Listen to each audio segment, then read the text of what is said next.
एक बड़ा ही दिलचस्प सवाल है। अगर कोई किसी जमीन पर बरसों से रह रहा हो, तो क्या वो जमीन उसकी हो जाती है? आज हम इसी सवाल की तह अक जाएंगे एक बहुत ही मशहूर केस के जरिए, कनाईमल बनाम कन्हैयालाल। चलिए समझते हैं कि कब्जा और कानूनी हक, इन दोनों में आखिर क्या फर्क है। तो सवाल बिल्कुल सीधा सा है ना? मान लीजिए किसी जमीन पर कोई बहुत लंबे समय से काबिज है, तो क्या सिर्फ इतने से ही वो जमीन कानूनी तौर पर उसकी हो गई? यही वो गुत्थी है जिसे आज हम सुलझाने की कोशिश करेंगे। और इस सवाल का जवाब पता कहाँ छिपा है? ये छिपा है भारत में साल 1966 के एक बहुत ही अहम केस में। राजस्थान का ये मामला इतना जरूरी था कि इसने कब्जे से जुड़े कानूनों को देखने का नजरिया ही बदल दिया।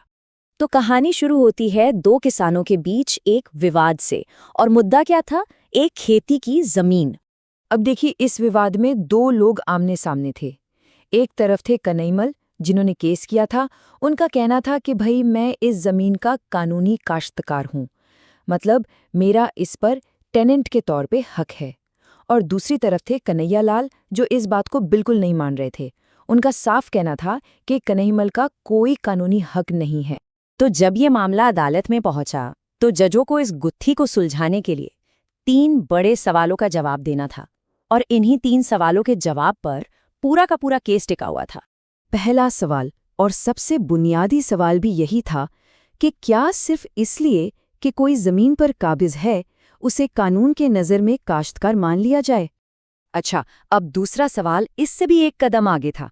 क्या सिर्फ फिजिकल पोजेशन यानी जमीन पर मौजूद होना अपने आप में इतना बड़ा सबूत है कि कोई काश्तकारी के हक का दावा कर सके? मतलब कोई और सबूत या कागजात की जरूरत ही नहीं? और फिर आया तीसरा सवाल, जो कि पूरी प्रक्रिया से जुड़ा था कि भाई, अगर किसी को काश्तकारी का हक चाहिए, तो क्या उसे कानून में बताए गए नियमों के हिसाब से बाकायदा सबूत देकर इसे साबित करना होगा, या बस कह देना ही काफी है? अब इन तीनों सवालों पर बहुत गौर करने के बाद अदालत ने अपना फैसला सुनाया। और ये कोई मामूली फैसला नहीं था, ये एक ऐतिहासिक फैसला था। तो क्या था अदालत का जवाब? कोर्ट का फैसला एकदम साफ और दो टूक था। उन्होंने कहा, भूमि का महज कब्जा स्वचालित रूप से काश्तकारी अधिकार पैदा नहीं करता है। मतलब सिर्फ किसी जमीन पर कब्जा कर लेने से ही कोई अपने आप उसका कानूनी काश्तकार नहीं बन जाता। ये बहुत बड़ा फर्क है। कब्जा होना एक चीज है और उस पर कानूनी हक होना वो बिल्कुल दूसरी।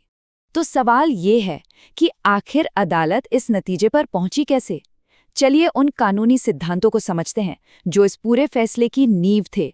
असल में ये ही इस केस का निचोड़ है। अदालत ने 4 बातें बिल्कुल साफ कर दी। पहली, सिर्फ कब्जा होना ही काश्तकारी का सबूत नहीं है। दूसरी, अगर किसी को काश्तकार बनना है तो उसे कानून के हिसाब से चलना होगा, जो प्रक्रिया है उसे पूरा करना होगा। तीसरी, और ये बहुत जरूरी है, कि जो व्यक्ति हक का दावा कर रहा है, सबूत पेश करने की जिम्मेदारी भी उसी की है। और चौथी बात, अगर किसी ने जमीन पर जबरदस्ती या गैर कानूनी तरीके से कब्जा किया है, तो उसे काश्तकार का दर्जा नहीं मिल सकता। तो अब फर्क बिल्कुल साफ हो गया होगा। कब्जा क्या है? सिर्फ जमीन पर फिजिकल कंट्रोल होना। लेकिन कानूनी काश्तकारी वो एक अधिकार है, एक राइट है, जिसे कानून की नज़र में साबित करना पड़ता है। अच्छा, ये फैसला तो 1966 का है, मतलब 50 साल से भी ज्यादा पुराना। तो सवाल उठता है कि ये आज भी इतना जरूरी क्यों है? इसका असर आज भी कैसे महसूस होता है? वजह यह है कि ये केस आज भी जमीन, खास तौर पर खेती की जमीन से जुड़े विवादों के लिए एक मील का पत्थर है। ये बार बार हमें एक बहुत जरूरी बात याद दिलाता है कि सिर्फ जमीन पर होना और उस जमीन पर होने का कानूनी हक रखना, इन दोनों में जमीन आसमान का फर्क है। तो अब ये सोचने वाली बात है ना, कि आज की दुनिया में हम और कहाँ-कहाँ सिर्फ फिजिकल कब्जे को ही कानूनी मालिकाना हक समझ बैठते हैं। ये सवाल सिर्फ जमीन जायदाद तक ही नहीं है। जरा सोचिए, डिजिटल दुनिया के बारे में या इंटेलेक्चुअल प्रॉपर्टी के बारे में, वहां ये कितना मायने रखता है? इस पर जरूर सोचिएगा।